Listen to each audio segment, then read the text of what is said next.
Bonjour à tous, j'espère que vous allez bien. Aujourd'hui, je ne vais pas vous parler d'un film, mais de deux films inspirés d'une histoire vraie. Je vais vous parler de Unbroken et Unbroken Path of Redemption.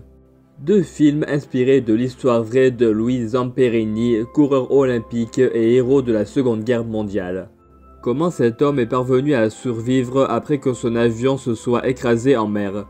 Comment a-t-il pu survivre alors qu'il était emprisonné et torturé par l'armée japonaise? Et surtout, comment Louis Zamperini a-t-il rencontré Dieu? Pour éviter de vous raconter les deux films en détail car cela prendrait plus de temps dans la vidéo, je vais vous faire un rapide résumé des deux films. Dans le film Unbroken, nous suivons Louis Zamperini dans ses exploits sportifs mais aussi et surtout en tant que soldat de la Seconde Guerre mondiale, où, lors d'une mission, son avion transportant d'autres membres de l'équipage s'écrase en mer, tuant ainsi 8 membres de l'équipage. Mais Louis Zamperini parvint avec 2 autres membres de l'équipage à survivre grâce à un canoë de sauvetage.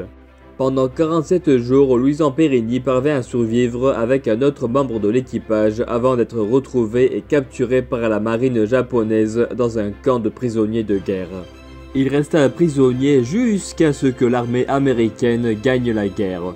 Unbroken est réalisé par Angelina Jolie, avec Jack O'Connell dans le rôle de Louis Zamperini, Domhnall Gleeson dans le rôle de l'un des survivants ayant survécu avec lui dans un canoë de sauvetage, et Gareth Edlund dans le rôle du commandant John Fitzgerald.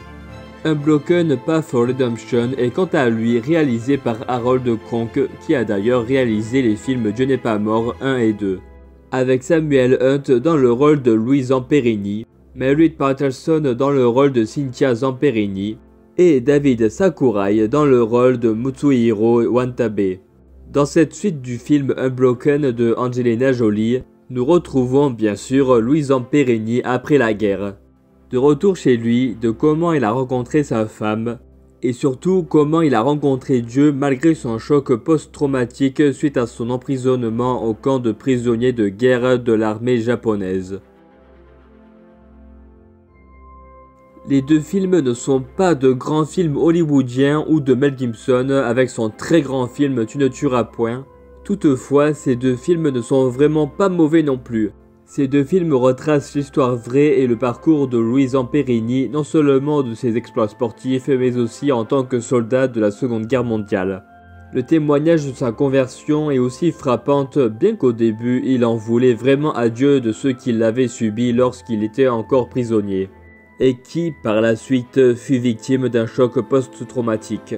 Mais c'est en allant dans un rassemblement évangélique que Louis Zamperini eut foi en Dieu en assistant à quelques prédications du célèbre évangéliste Billy Graham. Les deux films sont disponibles sur Netflix et en DVD. Je vous recommande également ces deux films à tous. Comme d'habitude, je vous mets les liens en description où vous pouvez vous procurer ce film. Soyez tous bénis.